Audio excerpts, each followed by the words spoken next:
Hello, and welcome to the first episode of Real Spoke Talk. Real topics, real passion, real folk. And today we're going to start by doing something a little bit out of the ordinary. I want to go back a little bit because this is a tough situation that's really been bothering me as of late. And that's the Uvalde shooting. Yeah, you've heard it. You've heard it ad nauseum, but I need to just clear the airs and clear my head, so to speak. So bear with me on this one. There are several components to this incident that have me thinking.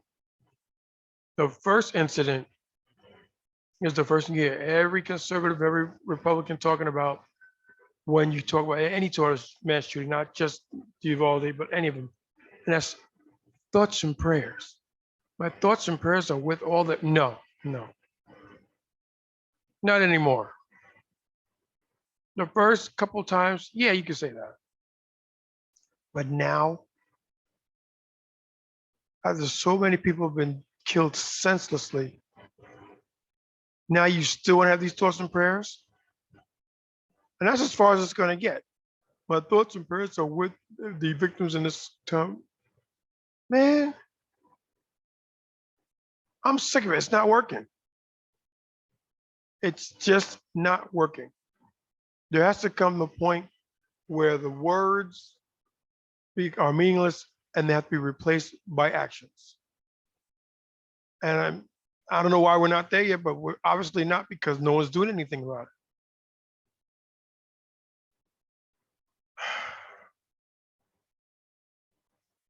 Another thing is the number of shootings increasing dramatically.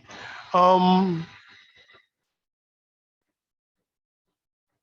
Bill Clinton signed the assault rifle ban in 1994, I believe it was, the number of mass shootings dropped 43%. Is that zero? Of course not. And nobody in their right mind would think it would be zero because as long as people are living on this planet, you're going to have bad things happen because there are people who are predisposed to bad things. So yeah, it's going to happen. But when Bush allowed the clock to sunset,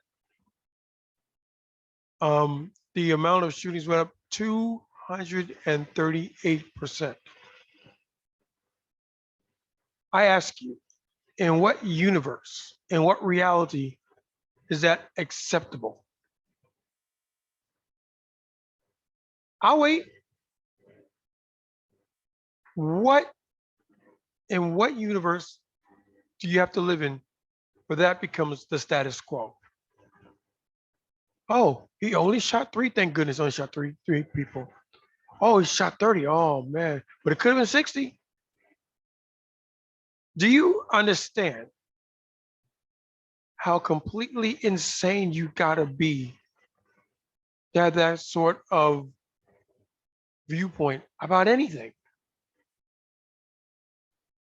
It's completely and totally ridiculous. And I'm at the point now where I'm honestly thinking that there are people in society that want this. I don't know why. I don't know how anyone anywhere could think this is all right. I don't know how anybody could think that people won't say anything about it. Well, there's easy because no one said anything about it now. Oh yeah, you heard it every now and then. But why? How can people actually think this? And then comes the absolute kicker of the entire situation. We are the only first world country with this problem. Let that sink in for a minute. We are the only first world country where this is a thing. Everybody else who's had situations like this have dealt with it decisively and nipped it in the bud. Australia, mass shooting in Port Arthur. That's it, no more. We're taking your guns. Any more shootings? No. United Kingdom. No more. They had the shooting up in the northern, and the government said, okay, no more. It ended. New Zealand, same thing. They had a mass shootout. There was a tremendous loss of life in Christchurch. A lot of people had a problem with it. It was a tremendous loss of life. Government said, okay, that's it, no more. And they stopped.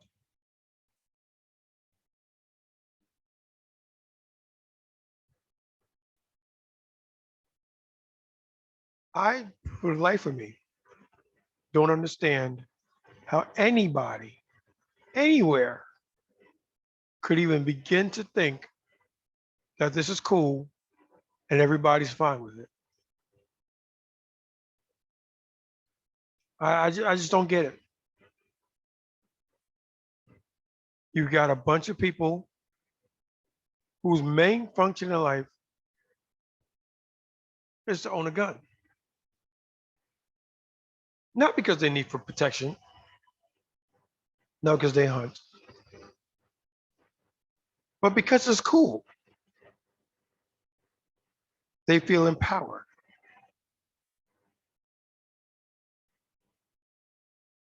And you don't have a problem with this?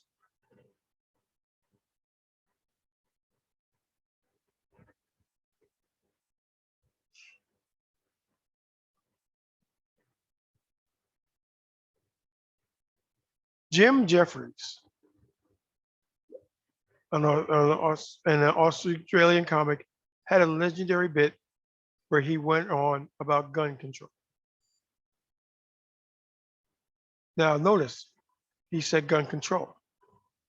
In an ideal world, I'd have a gun ban, but I know I can't have that. So I'm willing for a compromise. Gun control. A set of rules and policies in place to moderate the usage and access to firearms. Sounds good, huh? Sounds like someone everyone can get down with. It's a plan, right? Not if you heard the right. You'd think they stole their child. You can't infringe upon my Second Amendment rights. Well, let's break down the Second Amendment, shall we? The Second Amendment states that the government will not infringe upon the rights to organize a well-armed militia. Keywords are well-armed and infringe. What do you mean infringed? What are you talking about? Well, infringed, 1 second, let me just look up real quick for you. Um,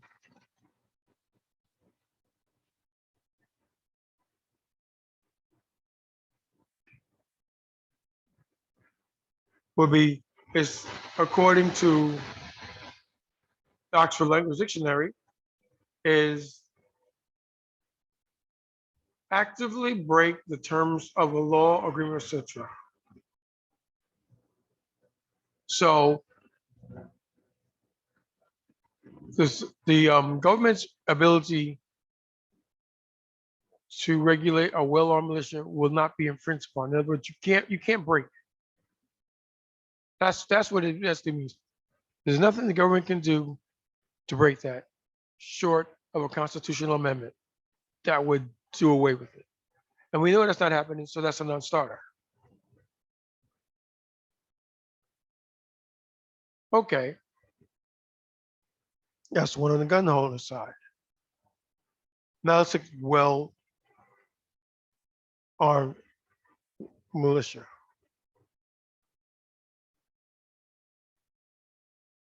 Focusing on the word militia. Now, militias originally started because the founding fathers of this nation were deathly afraid of a continental army. Because they felt, either rightly or wrongly, that a continental army would put the government and had the same power as the monarchy, which they wanted to leave from. So they left the defense of each defensive state up to the states. And then they had a well-regulated, and then they did their drills, they did their routines and this, that, and the other thing, and they were up to par. Thus, a well-armed, well-regulated militia. Somewhere along the line, somebody at the government said, wait a minute, all that's well and good, but if we need a response to an invasion, how are we going to get all of these states synchronized together to provide for the common defense? How are we going to get everyone on the same page so we all can be fighting for the same things? Well, they looked at the current model, which was a well-regulated militia, and said, that's not going to cut it. We can't do that. So what can be done?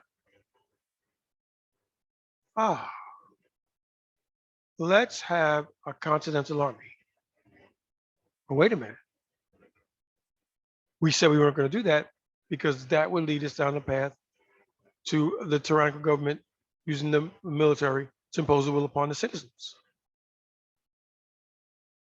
Well, okay, well, what if we decided that the government in itself wouldn't control the army? What we'll do is we'll make the president commander in chief. But we'll have the entire army run by civilians. The oversight and everything will be civilian authorized. Therefore, no one can sit there and say, you're doing this because you want power for power's sake. No, because they're not in charge of it.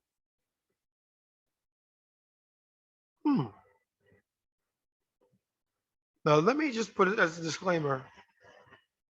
The thoughts I just put out there were pretty much mine. I'm not quite sure exactly what the Second Amendment states and the reasons behind it. I haven't done much research on it. I'm going to, though, because it's a good topic to get into. But that doesn't change the overriding effect. The effect is a well-regulated militia cannot, could not, and will not stop the armed forces of the United States of America. Why? It's kind of simple. I bring my military style AK-47. What do you got?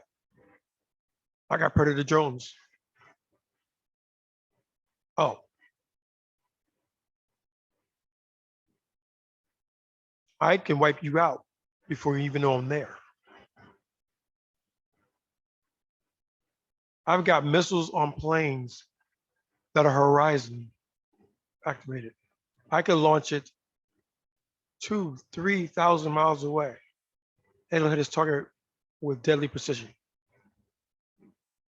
You never know we're there.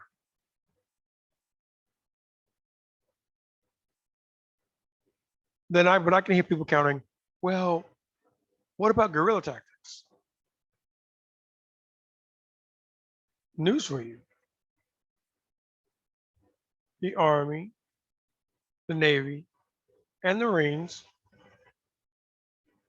have playbooks for those situations. They can do house sweeps. And they're pretty effective at rooting them out. So what you would have there is a bunch of people hiding in houses, trying to take them off. And after the shock and awe of the air campaign, which would level pretty much anything we threw at it, then you got the infantry coming in the ground, shooting up distractors.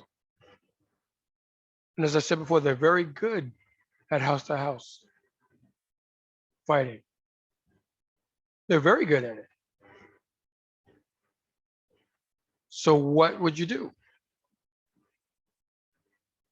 I don't know, but this militia you speak of isn't cutting it, and I've just proved it. Nothing that can be said or done on anybody's side can take away from the fact that a militia doesn't hold a candle against an army. That's an army. I the same thing about the Air Force, the same thing about Marines, and the same thing about Navy, which are separate units unto themselves. But they're all um, administered and deployed by Central Command.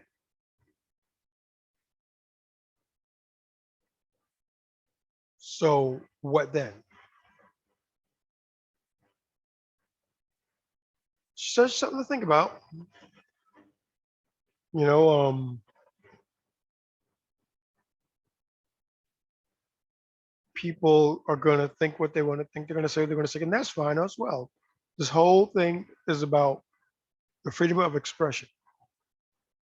You have the right to represent yourself any way, shape, or form that you feel is proper.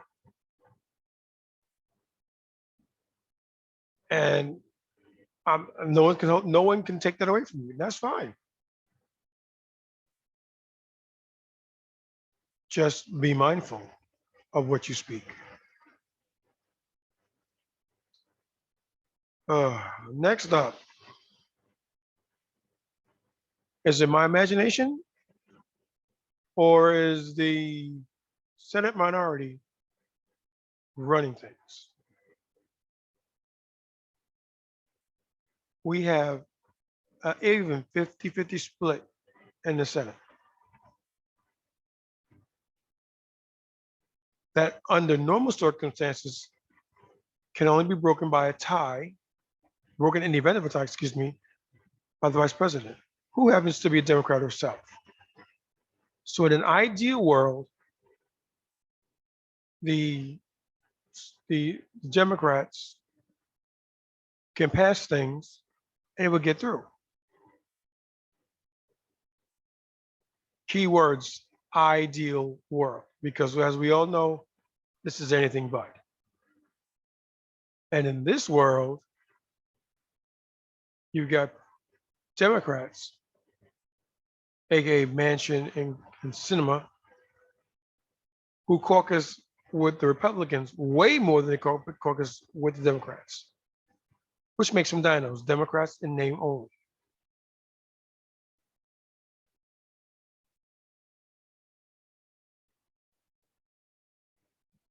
I don't know how they got this way. I'm quite sure that smarter people than me have gone about doing it. And I'm not even going to begin to go down that rabbit hole because it's pointless. It is what it is. However,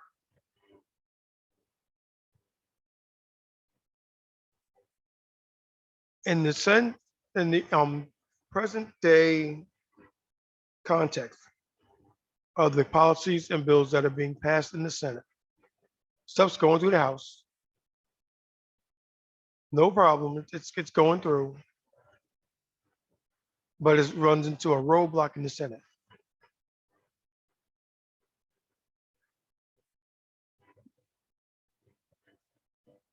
Let's look at abortion. Over 60% of Americans don't want SCOTUS to overturn Roe versus Wade. That's the majority in anybody's book, no matter how you slice it. That's the majority. Yeah, the SCOTUS will do what they want. And in this case, it's going to be to overturn the president. 50 years of president gone. This is after, during the confirmation hearings for Kavanaugh, Coney Barrett, and what was the other one? Forget the other one. And Kavanaugh. That is done deal. That's case law. We can't touch it. We won't touch it. And then turn right around and touch it. Or better yet, turn around and destroy it. making many on the right very, very happy.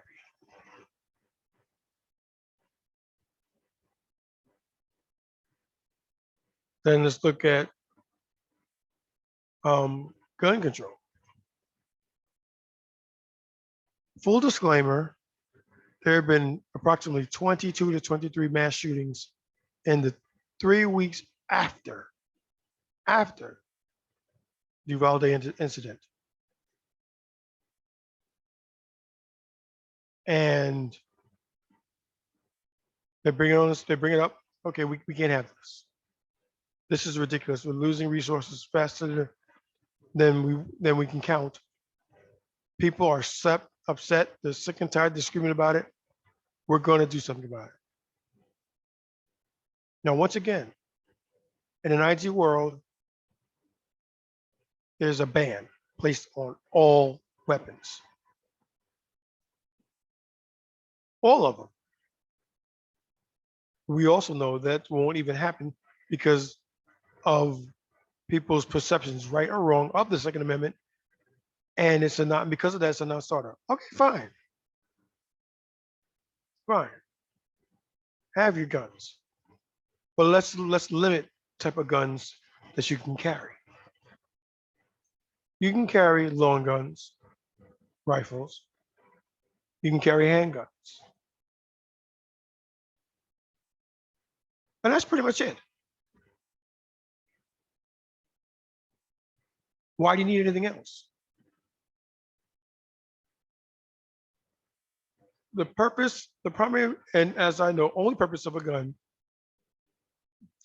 is to take life. Oh, but what about knives? What about forks? That's true, but that's the secondary function. The primary function of a knife is to cut meat. It can also cut flesh, and it can kill people. Yes, it can, but that's not its primary function. What about cars? What about cars? Okay, let's look at it. Cars can kill people. But a car's primary function is to get passengers and drivers from point A to point B in an efficient way. You don't hear of a car killing a person. You don't hear of a knife killing a person unless that is the intent, the stated intent or the intent of the wielder. The primary function of any gun is the taking of a life. And the more powerful, the more stated the weapon is, the more lives it can take. The AR-15, which is a relative of the AK-47, shoots approximately 30 bullets a minute.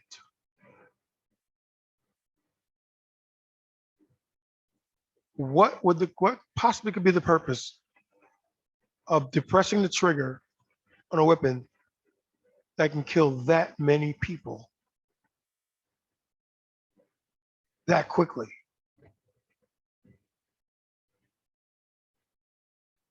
No points for the correct guess, and the correct guess is to kill people. To kill as many people as possible, as quickly and as efficiently as possible. So what's reason to happen? What is a practical reason for anyone, to own a weapon that was originally designed for military applications, i.e. wholesale slaughter?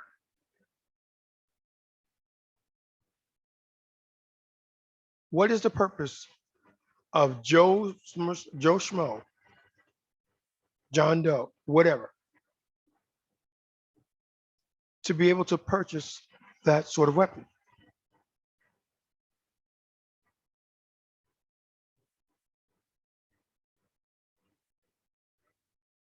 The police in and of themselves don't carry these weapons. The sharpshooters and SWAT members, they carry them. But they're not everyday enforcement officers. They're called in on specific situations for a specific function. Did you hear a SWAT team being called out on a traffic stop? No. That's overkill and not necessary to the situation. It's not going to help. One thing it's going to do is, in the very real sense, make an already bad situation that much worse.